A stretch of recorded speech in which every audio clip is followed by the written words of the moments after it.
आज हम आपके लिए कहानी लेकर आए हैं सिंहासन 32वीं का 23वां भाग 23वीं पुतली धर्मवती की कहानी।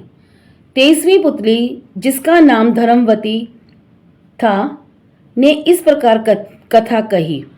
एक बार राजा विक्रमादित्य दरबार में बैठे थे और दरबारियों से बातचीत कर रहे थे। बातचीत के क्रम में दरबारियों में इस बात पर बहस छिड़ गई कि मनुष्य जन्म से बड़ा होता है या कर्म से। बहस का अंत नहीं रहा था, क्योंकि दरबारियों के दो गुट हो चुके थे।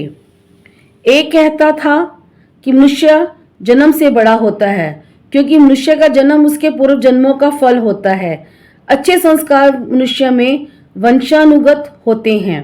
जैसे राजा का बेटा राजा हो जाता है, उसका व्यवहार भी राजाओं की तरह रहता है।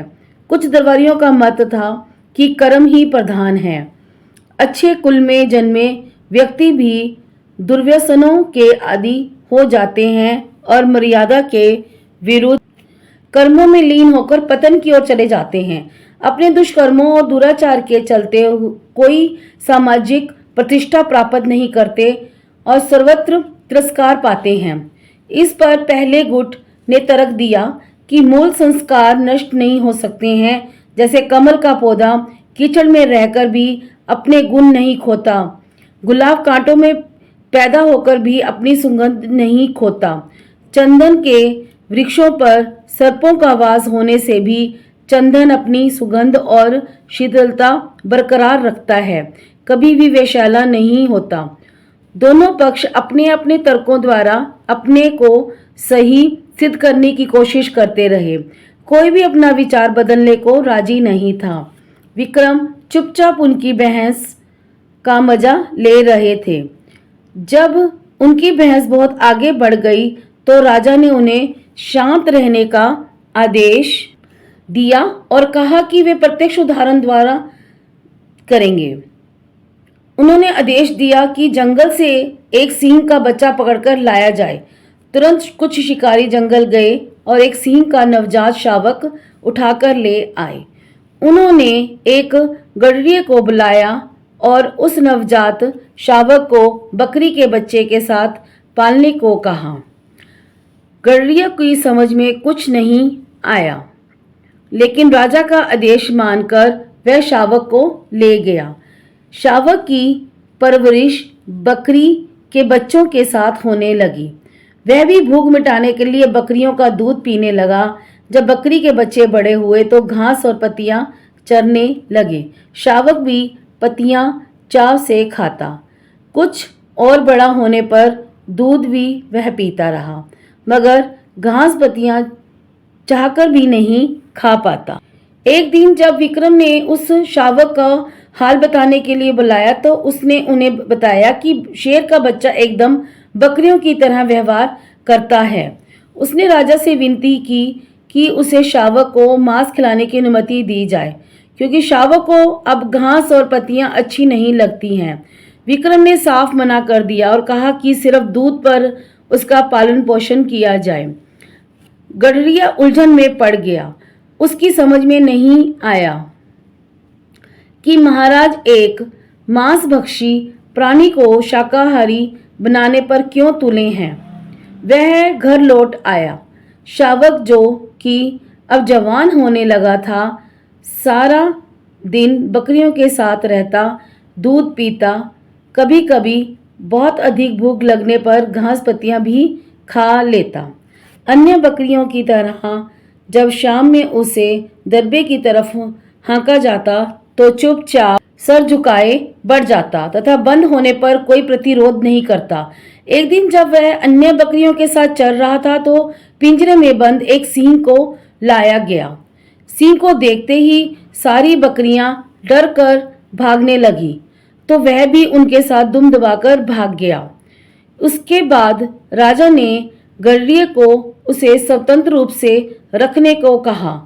भूख लगने पर उसने खरगोश का शिकार किया और अपनी भूख मिटाई। कुछ दिन स्वतंत्र रूप से रहने पर वह छोटे छोटे जानवरों को मारकर खाने लगा, लेकिन गडरिये के कहने पर पिंजरे में शांतिपूर्वक बंद हो जाता। कुछ दिनों बाद उसका बकरियों की तरह भीरू स्वभाव जाता रहा।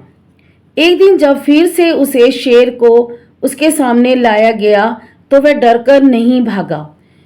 शेर की दहाड़ उसने सुनी तो वह भी पूरे स्वर से दहाड़ा। राजा अपने दरबारियों के साथ यह सब कुछ देख रहा है। उन्होंने दरबारियों को कहा कि इंसान में मूल प्रवृत्तियां शेर के बच्चे की तरह ही जन्म से होती हैं। अवसर पाकर वे प्रवृत्तियां स्वतः उजागर हो जाती हैं, जैसे कि इस शावक के साथ हुआ। बकरियों के साथ रहते हुए उसकी सींग वाली प्रवृत्ति छिप गई थी, मगर स्वतंत्र रूप से विचरण करने पर अपने आप प्रकट हो गई। उसे यह सब किसी ने नहीं सिखाया, लेकिन मनुष्य का सम्मान कर्म के अनुसार किया जाना चाहिए।